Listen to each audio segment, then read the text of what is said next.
it is our main event of the evening. This one for the interim WBC Super Welterweight Championship of the World.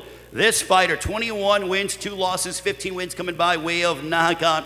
Originally from Albuquerque, New Mexico, now training in Las Vegas under the guidance of esteemed trainer Ismael Salas, having knocked out former unified super welterweight champion of the world, Jason Rosario, last November. To give him this massive opportunity, he certainly worked very hard for an opportunity like this to be on a platform in the main event against Sebastian Fundora. Ladies and gentlemen, here is Brian Mendoza.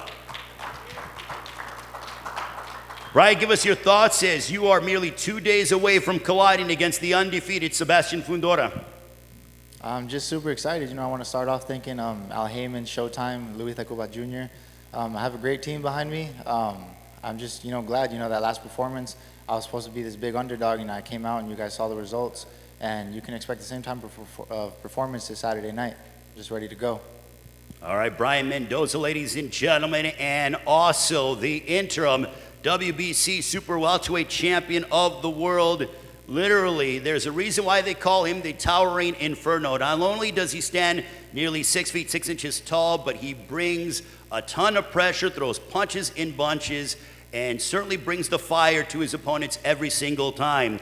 He was involved in the 2022 Fight of the Year, stopping Erickson Hammer Lubin last April. What a memorable confrontation that was, as he is returning to Dignity Health Sports Park in his second straight main event, or third straight main event, beg your pardon, second straight at the War Grounds. He defeated Carlos Ocampo by unanimous decision last October. His record, 20 wins, no losses, 1 draw, 13 wins coming by way of knockout. Very proud of fighting out of Coachella, California, trained by his father, Freddie Fundora. Ladies and gentlemen, here is the interim WBC Super Welterweight Champion of the world, the Towering Inferno, Sebastian Fundora.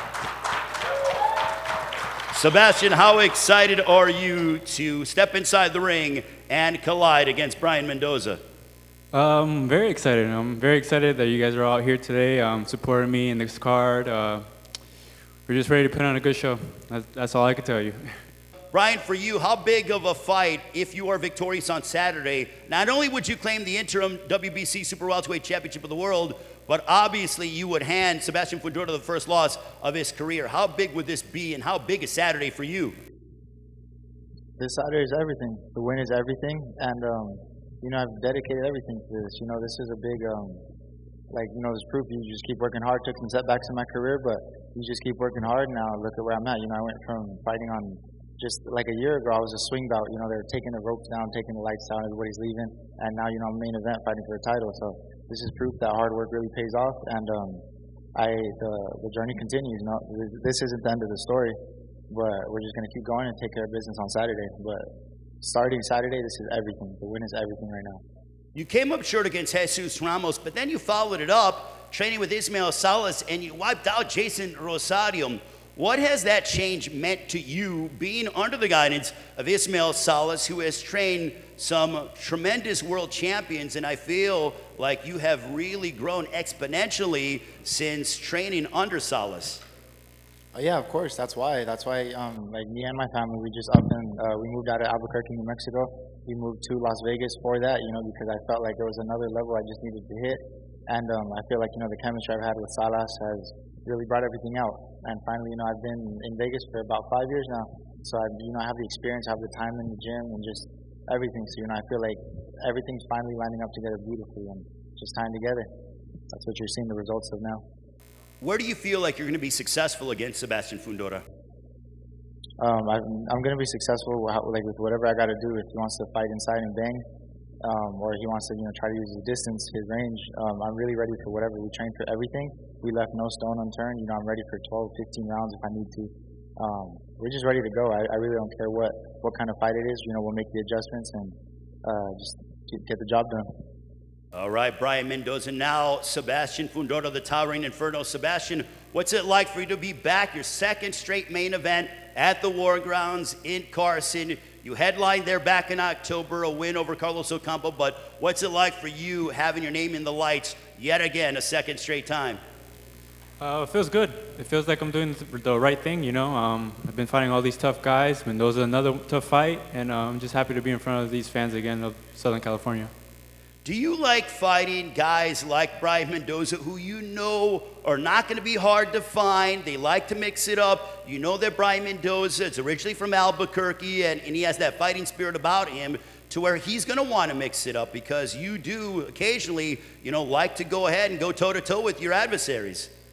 Yeah, I think it's a great fight, especially for these fans out here. These fans of Carson, they're very demanding, and a fight like this is going to give them their money's worth.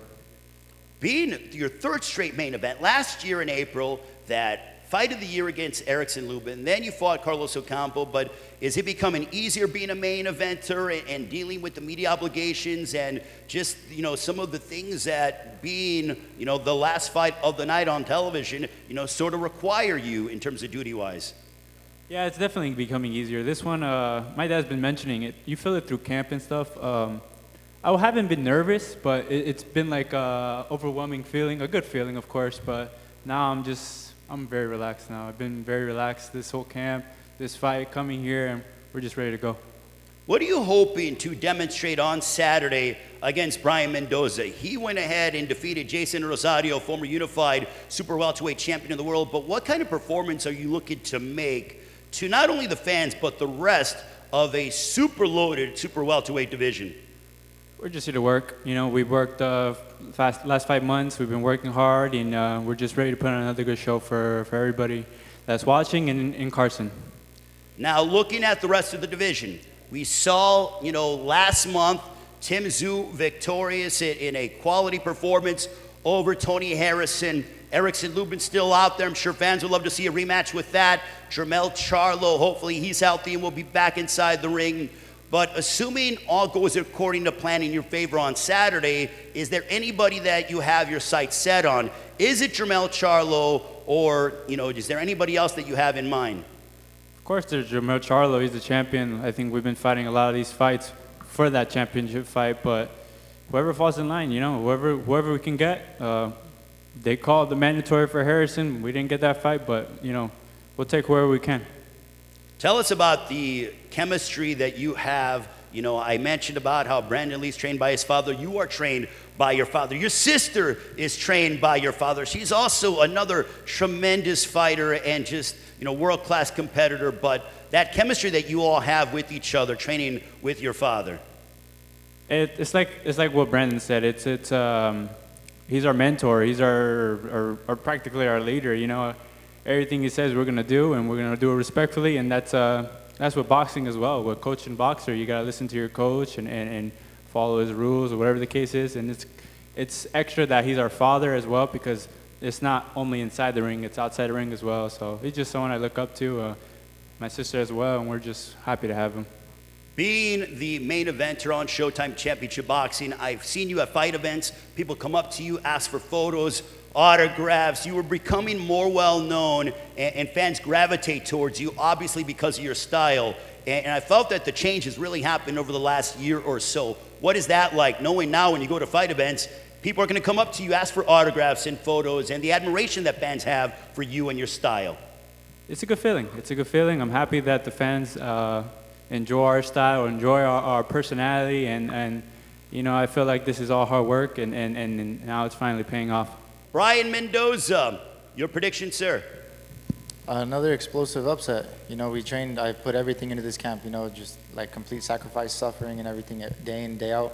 And, you know, I feel ready, whether it's a knockout or a decision, but I just know it's going to be an explosive performance, and make sure you tune in because it's going to be a great show. All right, now your opponent, the reigning, defending interim WBC super welterweight champion of the world, the top ring inferno, Sebastian Fundora. How does the action unfold against Brian Mendoza on Saturday? We've been in this position before. You know, we're here to win. We work very hard, and that's simple as that. You know, we're here to get the decision and continue on.